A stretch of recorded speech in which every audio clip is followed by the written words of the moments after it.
Hello, everybody. Welcome. This is Jacob Jans with Writing Launch. I am so happy that you're here today, and I'm here to introduce Ian Chandler. He is the co-founder of Writing Launch. He is the head instructor of Writing Launch. His job at Writing Launch is to teach writers how to succeed as freelance writers. He spends a lot of time doing that, and he's really good at that. He's also been a freelance writer for 7 years now. He's been published widely across many websites. He also works as a ghostwriter for industry figures, and that's kind of a little funny because because it's ghostwriting, he can't necessarily say who those people are he's written for. Yeah, and he's very good at earning a living for himself as a freelance writer and also teaching others how to get started as freelance writers and really make the most of their careers. So today's presentation is all about how you can get published, get paid as a freelance writer. Now, one interesting thing is I am a creative writer personally, and I write poetry, and the world of freelance writing is pretty much outside the world of creative writing. Like if you want to publish your poetry, short stories, like your creative writing, this isn't really the presentation for you. But if you really want to learn how to get published in magazines, blogs, websites, doing article writing, then this is a presentation that I think you're going to find really valuable. Freelance writing is a wonderful way to earn a flexible income on your own terms, as Ian is going to talk about. So without further ado, Ian, welcome and thank you for being here today. Thank you, Jacob. Yeah, welcome everybody. Glad you can make it here, whether you're watching live or the replay. Every view is a big thank you from us. Before I start the presentation proper, one thing that I want to add to what Jacob said is that even if you might not be incredibly interested in necessarily making a living with freelance writing, I genuinely think every writer who does any sort of writing should try it because it will make you a better writer.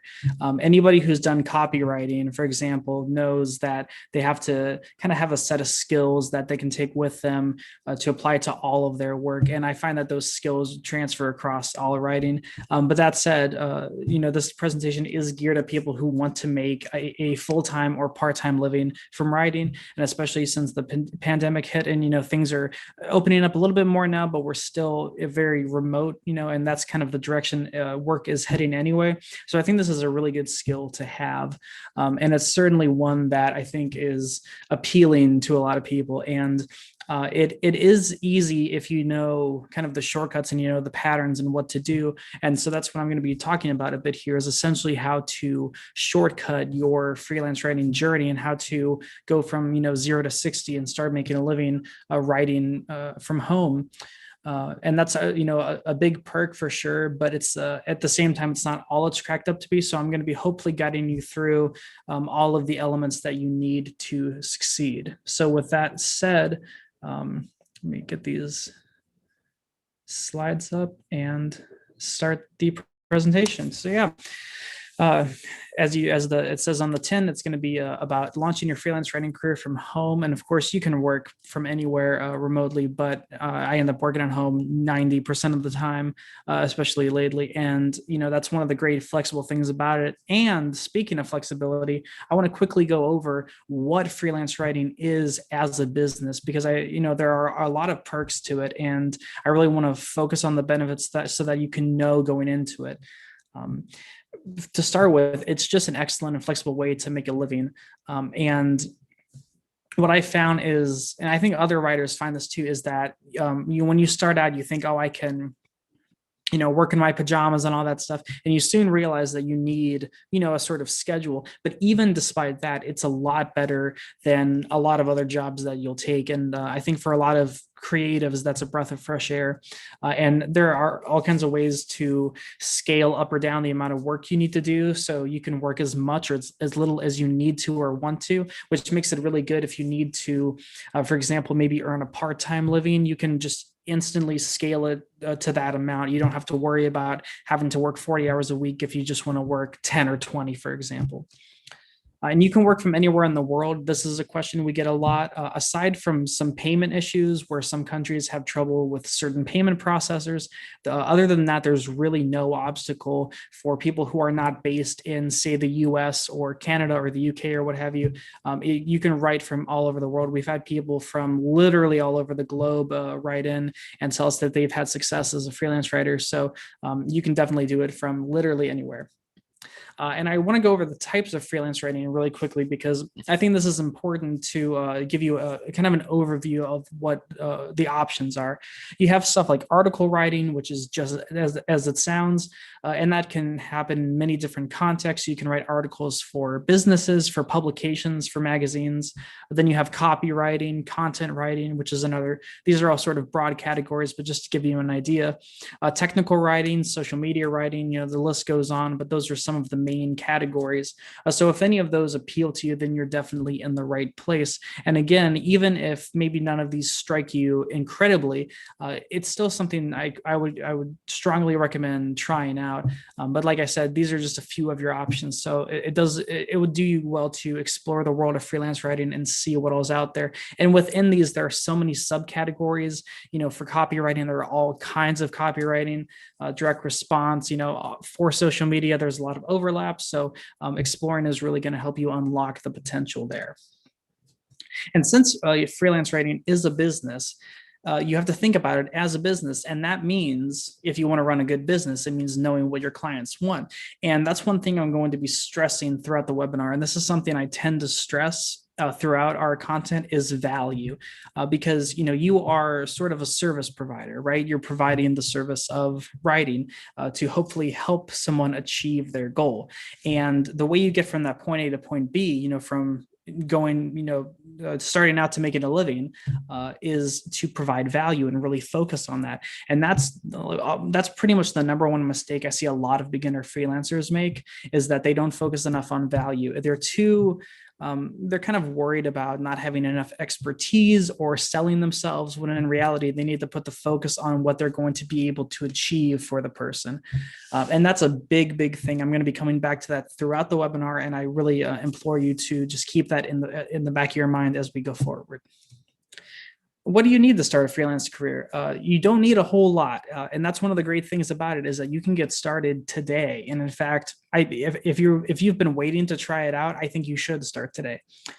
What you need first and foremost is a passion for helping people. And to me, this is the crux of not only freelance writing, but business as a whole. And I think, some people see business as a scummier sort of thing, but I've been blessed enough to be able to work with people and companies who are doing great things and, genuinely helping people by creating, great products or great services or connecting people in some way.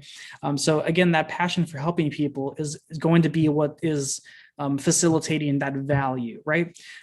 So for example, if you want to, let's say, help someone improve themselves, if you're in like self-improvement in that niche, you have to have a passion for helping people in order to help them, gain the resources and the mindset to improve themselves. And this goes for everything, no matter what type of freelancing you're doing. This is sort of the underlying crux of it. You also need the willingness to learn, which sounds a bit cliche, I realize, but it really is important, because as a freelancer, you're going to be stumbling a lot, failing and picking yourself back up again. And it really takes a lot of drive and just a lot of willingness to always adapt to your surroundings. And that's also where self-motivation comes in. And this can be difficult. It is a mindset thing. It's a muscle you need to train. But after you just pick yourself up, for the umpteenth time, you start to understand that it's not the end of the world and that you can, get up and recover pretty easily. So it's not as intimidating as it seems.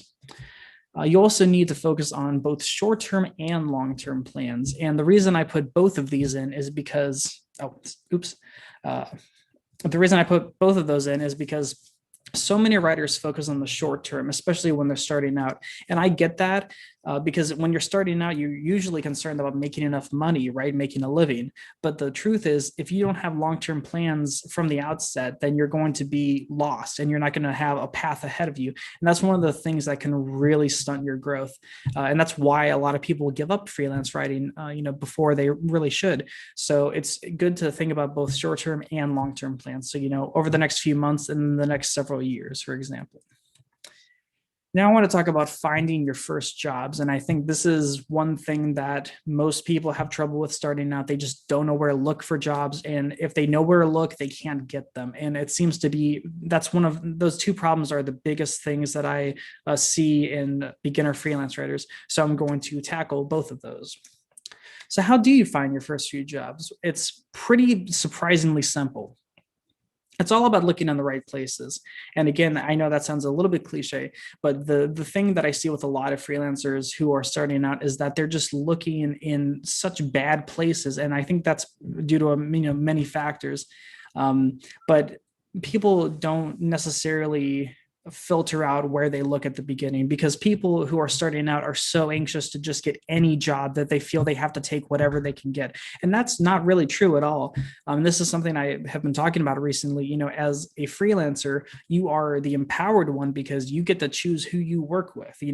People can come to you and ask you to work with them, but you have the final say. You're not beholden to anybody.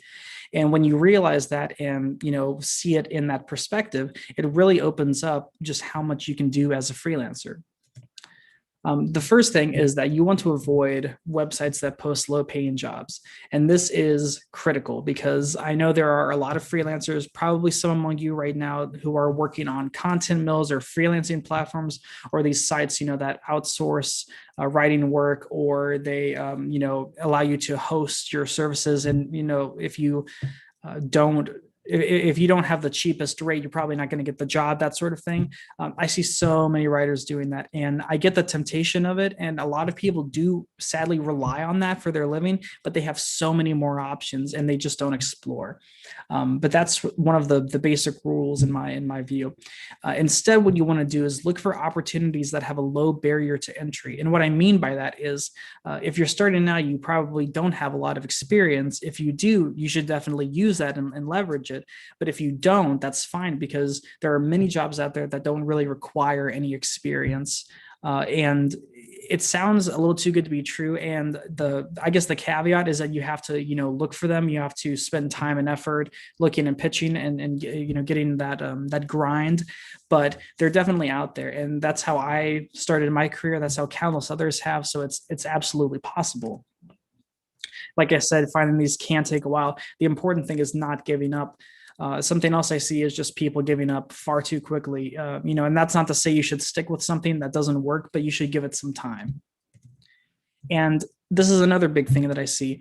Don't worry about not having a portfolio. And a lot of writers are afraid of this because they don't have any published work, and they're afraid of submitting because they don't have anything to their name.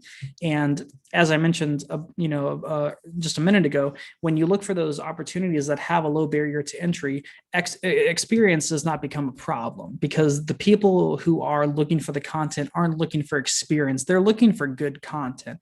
And you'll find that a lot of publications, for example, or even companies are just looking for someone who can write well and get the job done and help them accomplish their goals and provide the value that they need. So if you can do those things and convince them, rather, that you can do those things and then deliver on that, you've got it in the bag. The majority of the people you'll deal with are not going to really care about experience. If anything, they kind of want that as a fail-safe, but ultimately they want someone who can write well. And that's why people ask for experience. That's why people want to see a resume or a portfolio. But if you have the skills to find the right jobs and then convince people that you're the person for the job, then you will be fine. And the trick here is to focus on your strengths and draw attention to your value, because again, it's all about value and it's about focusing on what you can do. I had someone email me over the last couple of months who asked, I forget the exact scenario, but he asked if he should point out that he doesn't have a portfolio when he was pitching. And I said, well, no, there's no reason to, because it's not important. What's important is that you focus on, I'm going to do this for you. I'm going to write content that is so-and-so, and it's going to do this and that for you. And that's the important thing. And then he kind of realized afterwards, he was like, oh, it is a bit silly to draw attention to that when there's no need to. And it's, it's kind of a don't run when you're not being chased scenario. And again, if people ask, just be honest and say you don't have a portfolio. It's not a huge deal in most cases, because at the end of the day, like I said, people want good content that's going to provide value for them. But there's no reason to bring up that stuff in the first place. And again, if you're looking at the right jobs in the right places, you're not going to face that problem hardly ever. And I talk about writing for publications a lot because it's a fantastic way of getting started. There are so many publications out there. We have thousands of them in our database, which we'll talk about later. Where there are thousands of publications that will accept writing from people who, are getting started, because a lot of, like I said, these publications, they want good content, and there is so much content out there, and people are always in need of content. That's another thing that I think is kind of overlooked a lot is, I see writers talking a lot about, oh, there's competition, and there is a lot of competition, but there's also a lot of opportunity. I mean, there are publications for everything you can think of. Even the smallest, tiniest sub niches, there's a publication for it probably. And a lot of them, as long as you choose them correctly, can be very lucrative and can give you that stepping stone and help you really go from 0 to 60. And the trick here is simply to look for publications in your niche that ask for pitches. And I do delineate pitches from entire articles, because there are some publications that just, they'll ask for entire articles up front. And the problem with that is, and I'll talk about this approach a little bit later, but what we advocate is a customized approach for each publication. So you're creating essentially custom ideas for each publication that you pitch to. And when you do that, if you write entire articles up front and submit them, if you get a no back, then you're essentially stuck with an article that you can really do nothing with, because it's not going to be suitable for any other publication. So the trick there is to ask or find publications that ask for just pitches, and that's going to be most of them. It really depends on the niche and where you're looking, but I find that most publications are just asking for pitches. And this brings up the idea of research too, which we'll get into. But as far as pitching goes, which is the actual act of sending emails to these people and publications saying, hey, I want to write for you, here's my idea. It's really easy to learn, and it's really easy to do. And we get emails all the time about this from people who are scared to do this. And it's like anything else that's scary. Just about every time that we talk to people about this, after they make their first pitch, they're good. And they're like, I can do this all day long. It's just that very first pitch that is the hardest. And from there, it just gets so much easier. And that's definitely something that I encountered. It gets very easy as you keep doing it. So the more you pitch, the better you get. And we have a whole course on this that we're going to talk about in a moment. But the main takeaway is that it's easy. That's what I want to impress upon you. It's going to take time to refine your approach. It certainly will. I'm not going to say that it's an overnight thing, but it's easier than you might think.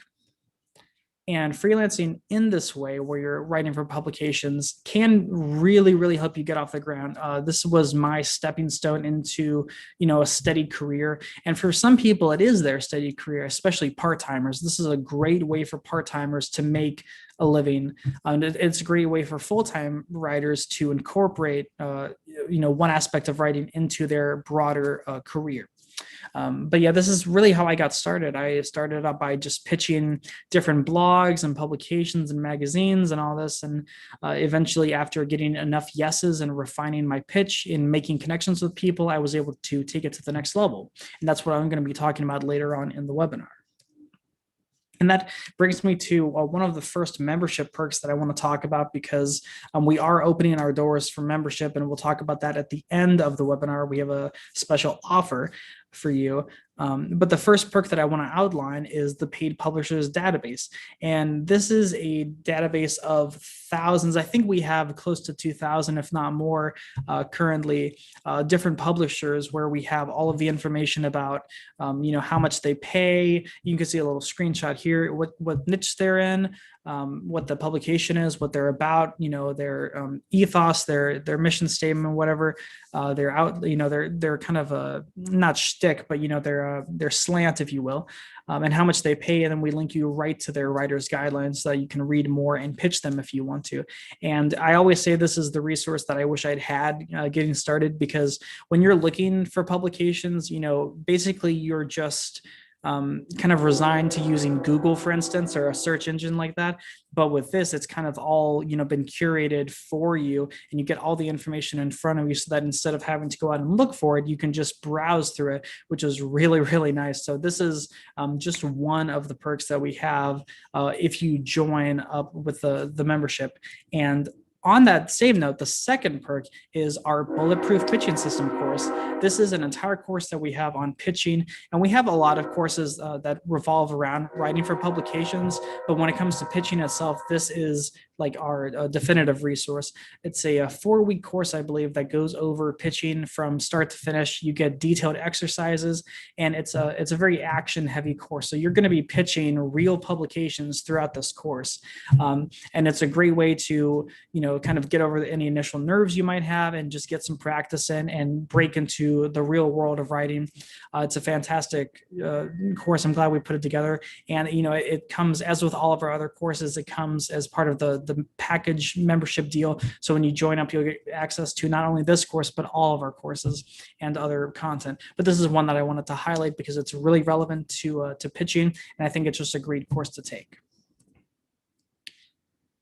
And on that note, when I talked earlier about those low-paying jobs, I mentioned content mills and freelancing platforms. And this is a point that I really want to hammer in, because I find that so many writers, even after I say, hey, you might want to get off those because they're holding you back, they just don't. And I feel I need to emphasize this point because, I used to work for a freelancing platform, or rather used to advertise my services on one, and it really held me back. And I always say that the time I spent there, which was about 6 months or so, it held me back probably double or triple that amount of time. So, for a year or 2 years after that, I was really still kind of in that frame of thinking.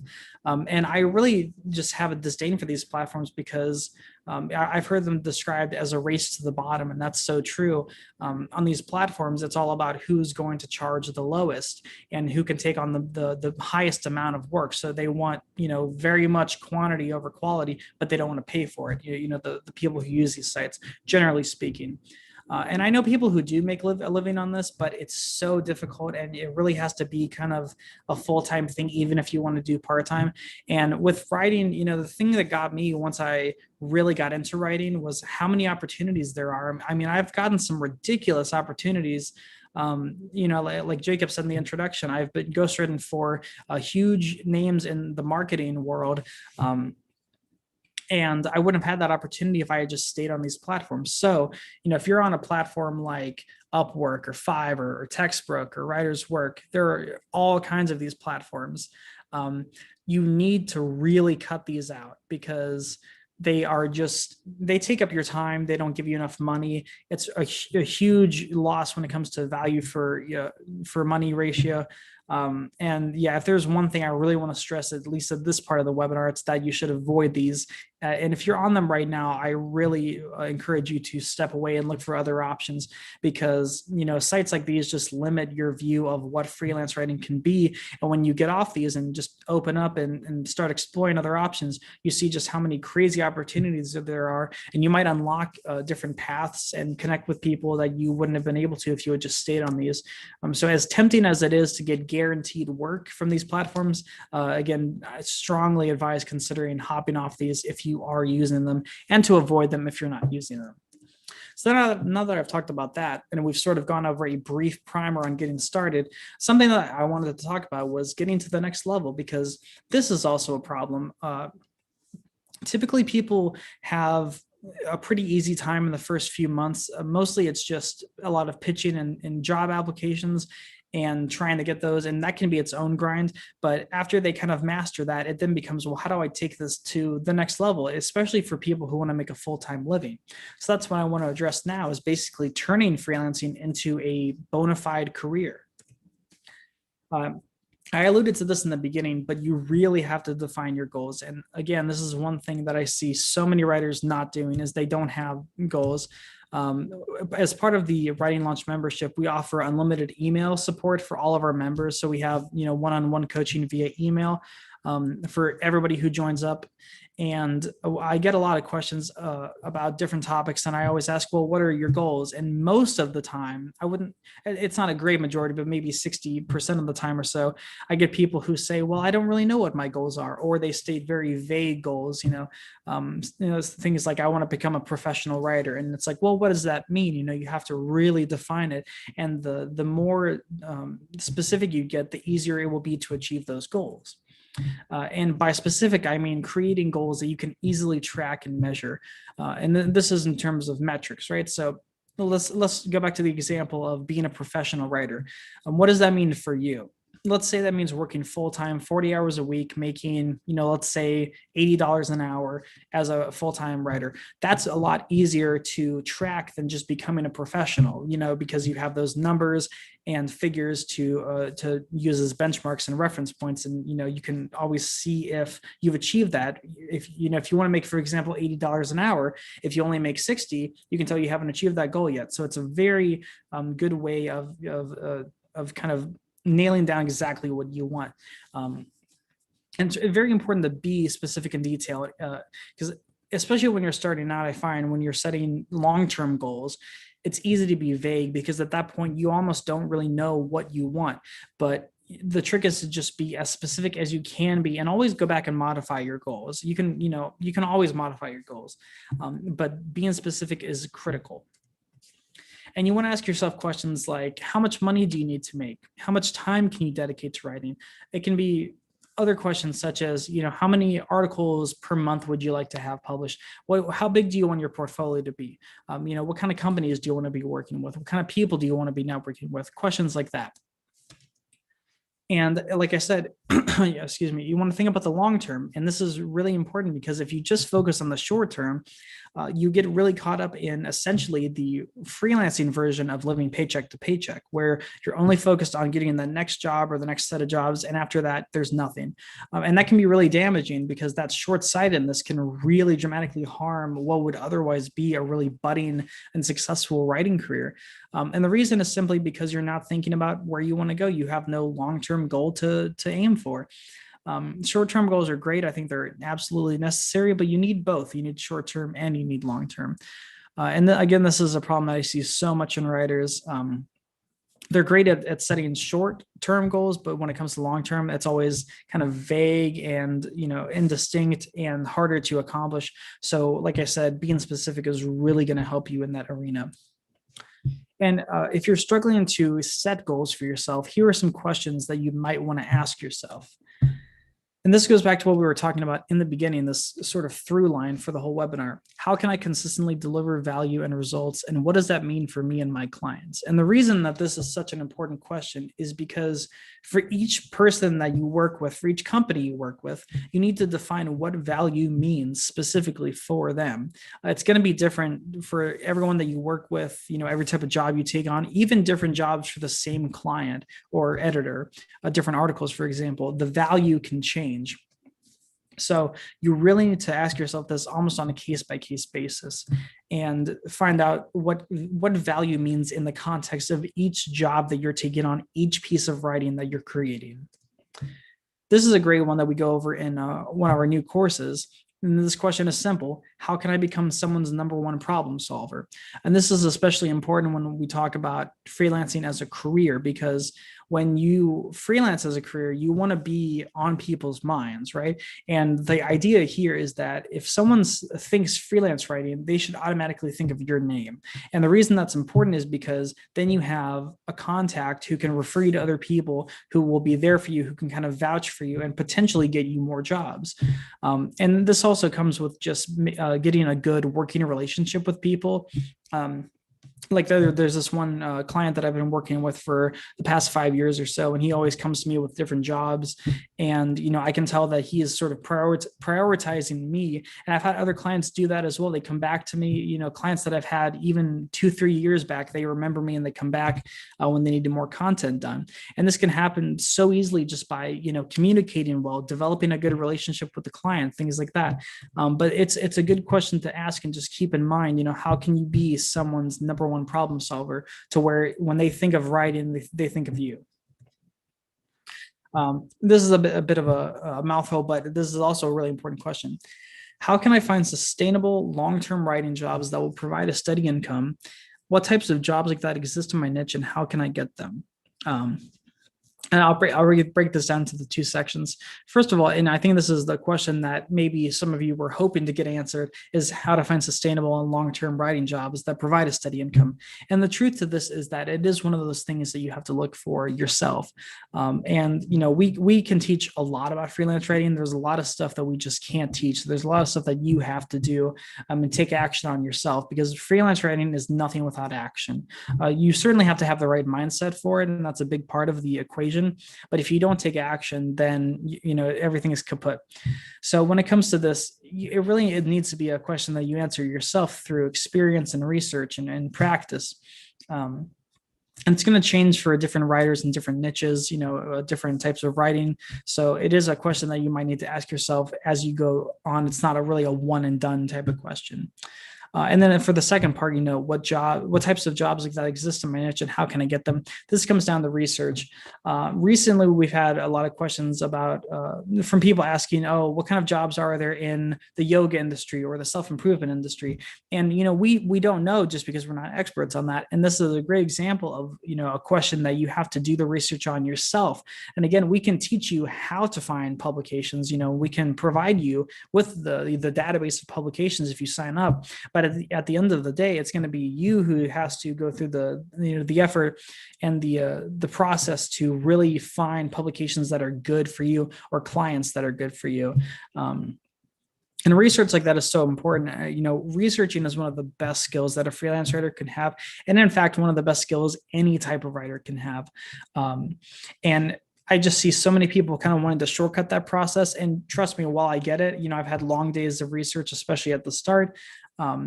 It's still it's something that you have to take head on, and it gets easier the more you do it, as with anything else. But I wanted to kind of highlight that. But still, these are questions that you'll be asking yourself continually as you go on with your career. And in terms of goals, where do you want to be in 1 year and 5 years? These time frames can be pretty much modified to whatever you want. You could do 3 months, 6 months, 10 years, 3 years, 2.5, whatever you want to do. The important thing is that you're looking at both the short term and the long term when it comes to goals. And all of those questions have led me to the third membership perk I want to talk about, which is our members only Zoom meetings.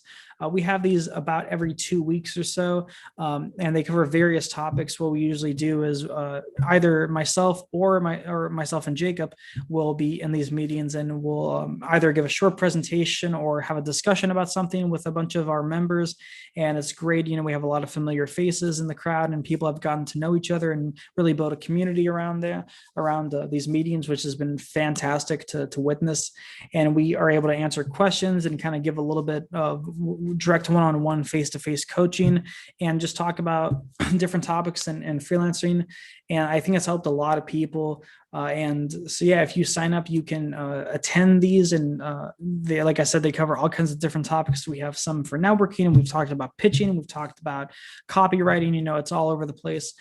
So this is a really good way to not only get your questions answered, but just learn and connect with your fellow writers. So like I said, if you join up with the membership, you can join in with these as long as you are a member, and they're absolutely, free as part of the membership. And they're just loads of fun too. For this next section, I want to talk about the grind of freelance writing, because I think some people either have an extreme view of freelancing on either end, because I think there is sort of the cultural myth that, it's really easy, you can work in your PJs, you're your own boss, that kind of stuff. And on the other hand, on the other extreme, people think that, this is really hard, I can't do this. And really, it's it's somewhere in the middle. It's definitely something that you have to grind. Sometimes it's something that requires a lot of effort, a lot of persistence, but it's not as hard as it seems. But I want to go over sort of what processes and what exactly you need to grind as a freelance writer. Consistency is key. I know that's a very simple phrase. The truth is that the only difference between success and failure is consistency. Many of the most successful people in the world have failed so many times. I mean, I don't think there is, actually, I can't think of a single successful person who never failed, in some way at least. So when it comes to, succeeding, really it's about consistency. It's not about getting the perfect opportunities together or lining everything up like a great pool shot. It's just about being consistent and showing up every day. And again, this is sort of typical business advice, but the reason that I have it here is because it's so true. If you can be consistent, you will find yourself succeeding, period. And of course, it takes time. It's not going to happen overnight. That's the whole point of consistency and showing up every day and doing things over and over again and being consistent and, putting out 100% every day. But it's really, really worth it. And something on that note, something that I want to emphasize is not to change approaches the minute something doesn't work. This is something that I see a lot of writers doing is they'll try something, they'll try pitching, for example, and they'll get a no. And then they'll say, okay, pitching must not be for me. Maybe they might even get like 3 or 5 or 10 no's and just assume that it's not for them. And I always tell those writers, well, don't abandon it. Instead, take a look at your pitches, learn from them, modify them, try them again. If that doesn't work, then you can pivot. So the lesson here, I guess, is to give any approach or technique or strategy you use as a freelancer, give it some time. And then, after that time, if it's been, a few weeks or months or whatever, and it's still not giving you any results, then you can change your approach. But I see so many writers just giving up far too quickly. One last question that I want to kind of put out there is, what is your role as a content writer? And this seems maybe like an odd question because I think it's not one that writers ask themselves a lot because they kind of assume they know what their role is. But when you unpack this question, it turns out to be a lot more complicated than it seems. And I find that this holds many of the answers that beginner freelancers have. And as I mentioned in the beginning, this is all about providing helpful, valuable content. This is the bottom line you need to think about no matter what type of job you're doing. Because if you focus on value, you're always going to be focused on helping the other person or the company that you're working with. And it's going to position you in a great way. You're going to be able to cultivate great relationships with clients and editors. You're going to be able to get more jobs. It's good all around. But it's also important to realize that this is just the overarching goal of being a freelance writer. This is your ultimate mission. And I think this is where some people get a little bit confused because, for example, some people think that writing is sort of this inherently personal thing where you want to share a personal message. And when it comes to freelancing, at least, that's not the ultimate goal. It's about helping others, which is, I think, at least what I found, a more satisfying thing to do because I've done creative writing in the past and I found that fulfilling in many ways. But as a freelancer, I've been able to help people. I've been able to write resumes for people who have then gotten jobs and improved their livelihood. I've been able to work with companies who are putting out these great products that have benefited so many people's lives. Same for different services that people have done. I've been able to put out content that has taught people how to, do various things on their own, how to do different types of marketing, even stuff about haircuts, how to pick the right haircut for you. But all of that has the same through line of being able to help others.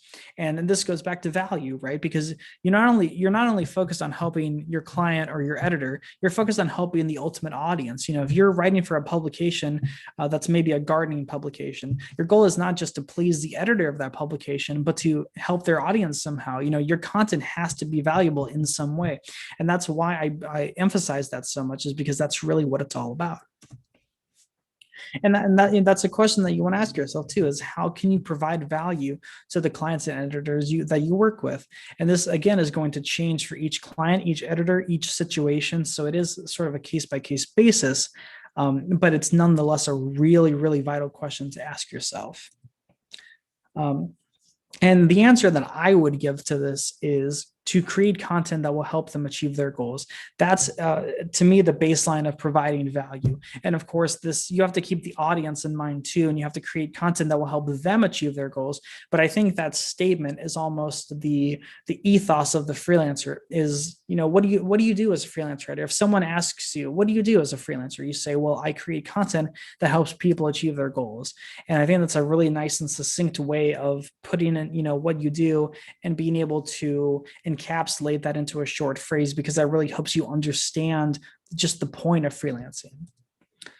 And again, this is a similar question, but how can you rate the best possible content to help the most people?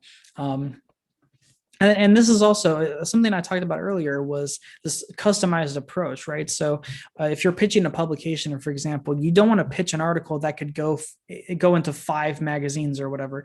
You want to pitch an article that's only suitable for that publication, because they want people to come to them. And the more tailored your content is for them, the more likelihood you're going to get accepted.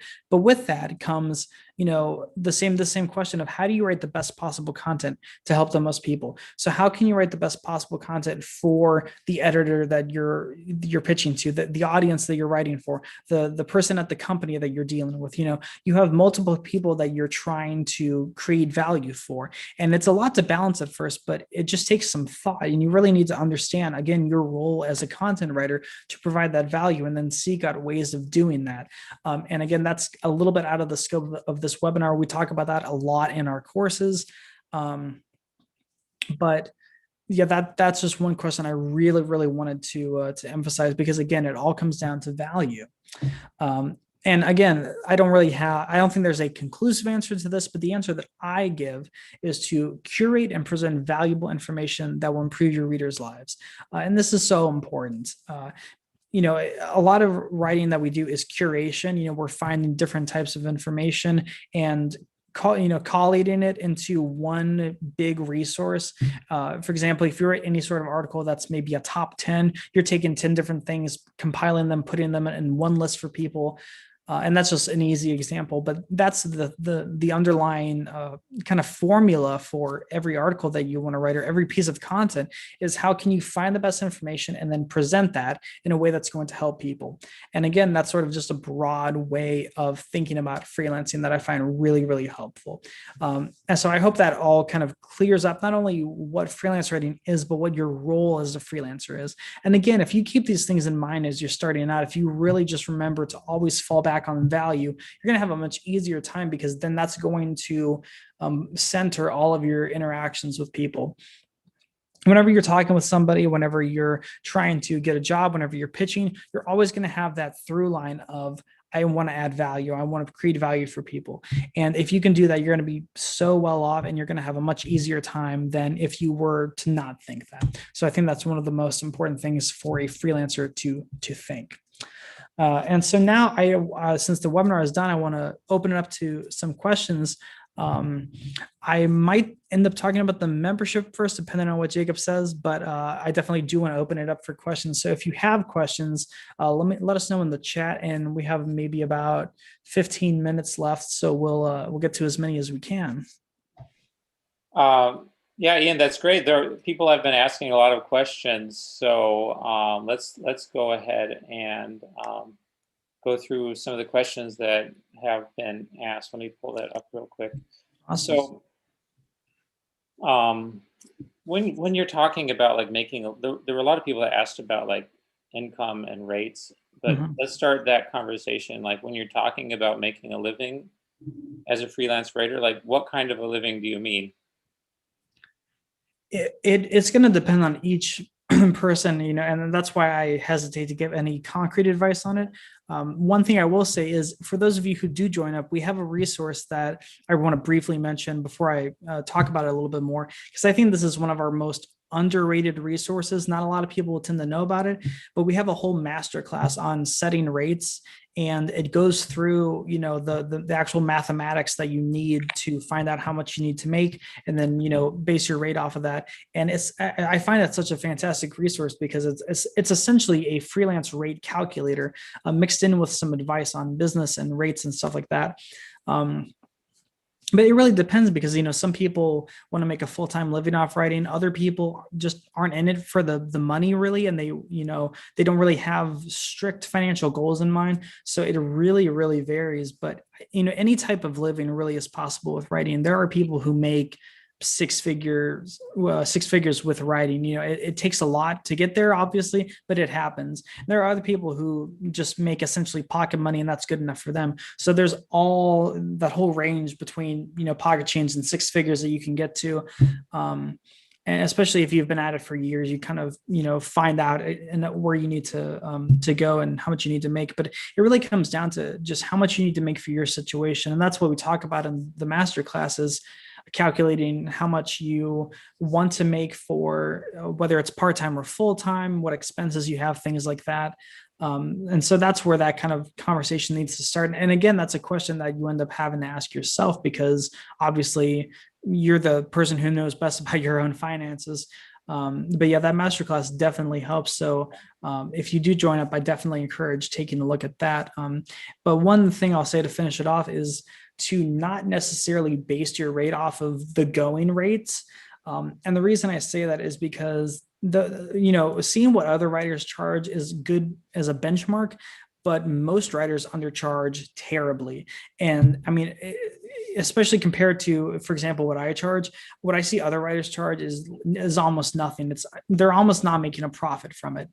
And obviously the problem with that is that there's no trajectory. Once you're paying, or once you're getting paid, $20 for an article, it's hard to get up from there. So going off of what other writers are doing, and that can be useful just to know kind of what you're dealing with, but I wouldn't use it as sort of a yardstick for, oh, that's how much I should charge. Yeah, definitely. A lot of people undercharge. I would say a lot of freelance writers who are new, they just get hung up on how much to charge, and they let that stop them from just making progress. So one thing to keep in mind is, if you're really stuck on this, just don't worry about it, because there will be other opportunities in the future. Yeah. Your first few jobs you're learning freelance writing, so you can base your future rates on your experience with your first job, especially if your first few jobs are not long-term. If it's just like a one-off thing, don't worry about it too much. You're getting experience, and that's what matters. Yeah. I often think about it, like someone asked, like, is $16 for 500 words acceptable?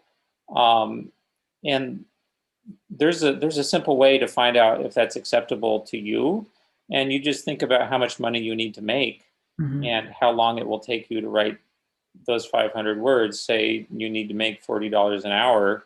Can you write 500 words in a way that is really good in like 10 minutes? Probably not.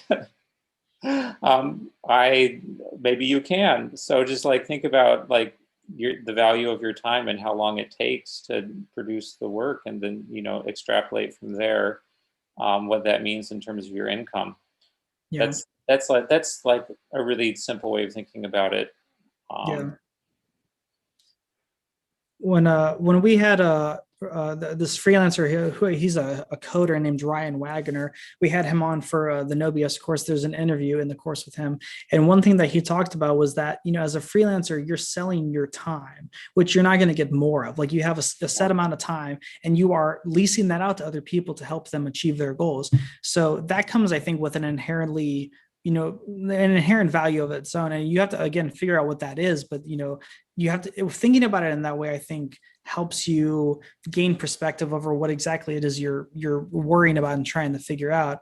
And yeah, it's also the kind of thing where you want to think about how much the person that you're writing for is going to make, because you'll find, especially if you go on these platforms and content mills, you'll find that so many businesses are just looking to cut costs to extreme amounts, to the point where they want to underpay writers.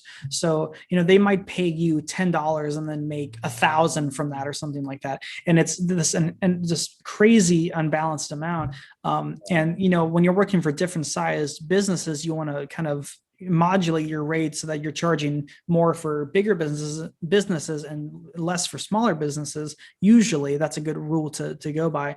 But that's another thing that can help you sort of determine your value is just, okay, well, how much money is the person that I'm writing for going to make off this potentially? If you have a way to figure that out, that can be really useful. But I think also thinking about it in terms of, the fact that you're selling your time, which is, not a fungible resource, that's going to really kind of help focus your approach to it for sure. So we got some questions about like, how do you find, like, let's start this off asking, how do you know if it's like, when you're looking for opportunities, what is an example of a low barrier opportunity? Like what type of opportunities should new freelance writers be looking for? I would say starting with publications, because again, many publications don't require any, specific amount of expertise or credentials or anything like that. And that's essentially what you're looking for is, and they can come in all types of, all different flavors. But essentially just opportunities that don't require you to have any prior experience, basically, which is kind of what I talked about in the webinar. But again, it can come in different forms, such as, for example, jobs that don't require you to have, say, a college degree in the field that you're applying for. And that's the great thing about writing, is that you can learn a lot and assimilate a lot of information very quickly, and then be able to write and curate information based on that, and then present it to people, which is kind of what I defined freelance writing as.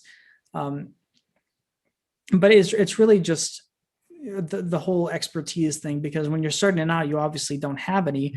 And another thing that I forgot to mention was that I don't count self-published work as published, because anyone can do that. So it doesn't have any authority to it.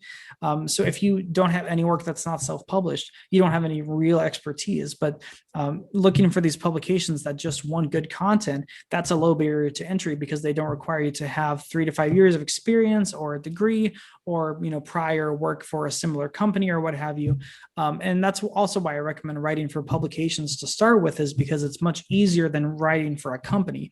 Because most companies, when they hire in-house writers or the freelancers, which you could get either as a freelancer, they usually want someone who's been in the field for a number of years and has credentials and whatnot. So yeah. So you recommend pitching for publications as a good way to sort of launch things. So when you are doing that, like, how much time per day should you spend on pitching?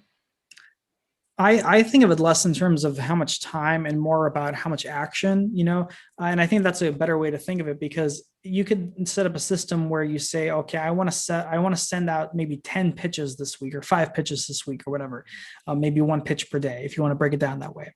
If you break it down in terms of time, then it becomes a little more messy, because then you don't have a clear goal to go by, or you can fall into the trap where you don't have a clear goal. So thinking about it in terms of something like 1 pitch per day, that's very easy. You have a concrete goal that you can hit every day, and and you've achieved it. And that can take varying amounts of time. What I found is that pitching usually doesn't take too long, but it can really vary on the publication. And it depends on your familiarity with the niche as well, because if it's something that you kind of have a fleeting interest in, but you don't know a lot about, you're going to have to spend more time researching, and that can get into the hour, 2 hour mark for a single pitch. If you know a topic well enough and you're familiar enough with the publication, it can take you 10 minutes to whip up a good pitch. And is that something that you feel like you've gotten a lot faster at over your years as a freelancer, like the pitching? Yeah, because it's I don't want to say it's formulaic, because that's a little too reductive, but there are definitely certain formulas that you can fall back on and use as guidelines. So for example, we have a pitch template that we have as part of our curriculum, and we give that to people and say, kind of dress this up, make it your style, and then send it off. And shortcuts like that can help you cut back on time, and just having familiarity with it, because pitching is one of those things where, like I said in the webinar, the more you do it, the better you get at it. But also, the more time you save, because you just get familiar with the format. It's like writing an article. It might take you hours or days or weeks at first to write a single article, and then you can pump one out in a day sometimes after you've done it enough. So yeah, definitely. I know some topic areas so well. I can write an article that is like extremely useful to the audience and relatively long in like half an hour, Yeah. and get a good response from that. But that's because I've spent years and years just learning that topic inside out. And so I Mhm. like the more experience you have, the faster these things happen. Yeah. I've observed that a lot of people new to freelance writing get frustrated by the amount of time it takes to pitch. And I Mhm. really want you to know, if you are encountering that it does get better and it does get faster. And that's part of the like I have um I have little kids, and watching them learn to walk, Mhm. one of the most frustrating things. But now, like, they're running around. It's Yeah. just, you learn things, and things that seemed impossible become easy. And Mhm. that's just the nature of learning. And yeah, if you find yourself getting stuck, um, spending time writing pitches, just keep working at it, and you'll get better. You'll get faster at it. Yeah. Um, Because a I, lot of it is like a one-time process pretty much, especially when it comes to something like research. When you're initially getting familiarized with a certain topic or industry or whatever, it can take a while to just find out enough information about that. But once you've done that and have an understanding about it, you really don't need to look more. You need to keep up to date with it for sure, but you have all the information you need to know about just what's in the niche and what yeah. the lay of the land is. So once you go through that, it's really not something you have to do again. Yeah, that's part of why it is so important to choose a specialty. It's Mm-hmm. not just so that you can gain an expertise in order to benefit the people you're working for, but you're gaining an expertise in terms of your own ability to find work and to produce content.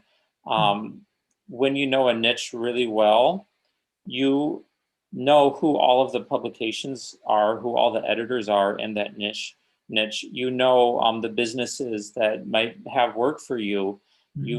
All of these things, like, and not only that, over time you build a network of people, which, Ian, you've done. You've like built a network of past clients. You Mm-hmm. build a network of people who know you and trust you, and who you also trust and know that you want to work Mm-hmm. for. Um, so it's really important to choose a area of specialty, and to learn that area of specialty for your benefit and for your client's benefit.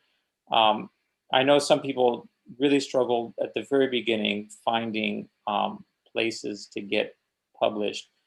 Um, you can get a free copy of the Paid Publishing Guidebook. You can probably just search for that, the Paid Publishing Guidebook, and get a free copy, and that lists something like 1,500 publishers that pay freelance writers. Mm-hmm. I also recommend following editors on Twitter. That's a great way to get a sense of like what editors are interested in, and get good at searching Google for your niche and your publications. And of course, if you join Writing Launch, get a free month. You can get access to our database. It's getting close to 2,000 publishers. Mm-hmm. Um, Yeah, Ian, do you have any advice related to just finding those first couple publications to send a pitch to? It's a lot of research. It's just a lot of searching. And again, it's one of those things that can be really grueling at first, because it's a lot of going into a search engine and using different terms and going through pages of things of results and just reading a lot. That's one thing.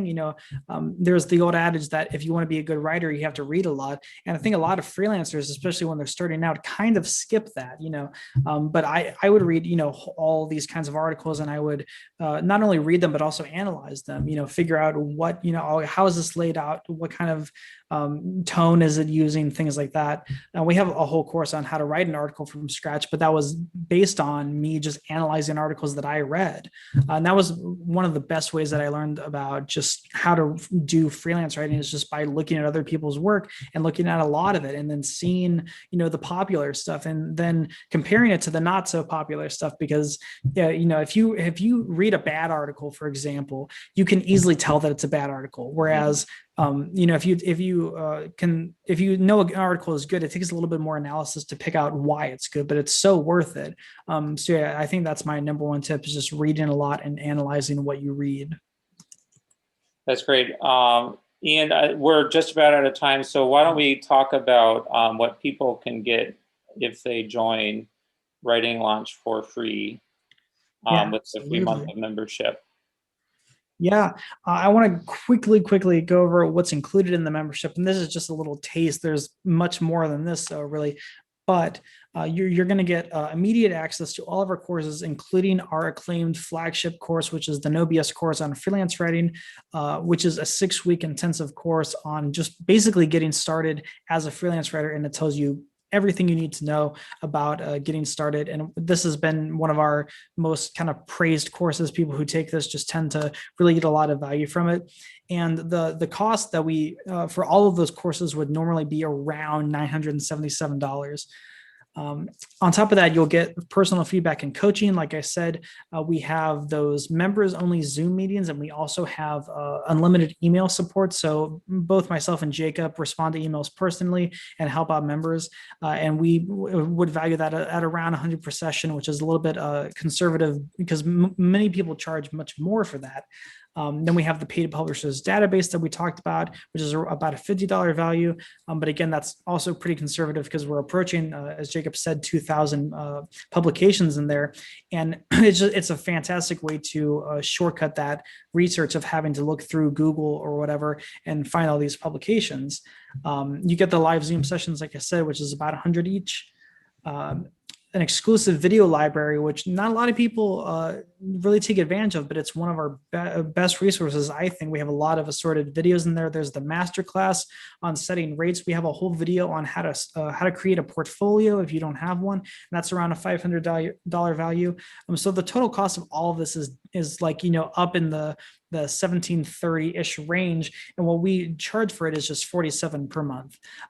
So for that low rate, you get all this stuff, because we want to make it as accessible as possible. But on top of that, what our kind of special offer is that you can get a free month of membership by signing up now. So if you go to our website and I believe you use the coupon code DONATE, you get your first month of membership free. And you can find all the details just right on the webinar page here, and you should be getting emails about it too. But yeah, it's definitely something I would encourage you to take advantage of. And again, you get all that stuff. You get all of our courses. We're working on new courses currently. You get the live Zoom meetings, one-on-one help via email, all those videos.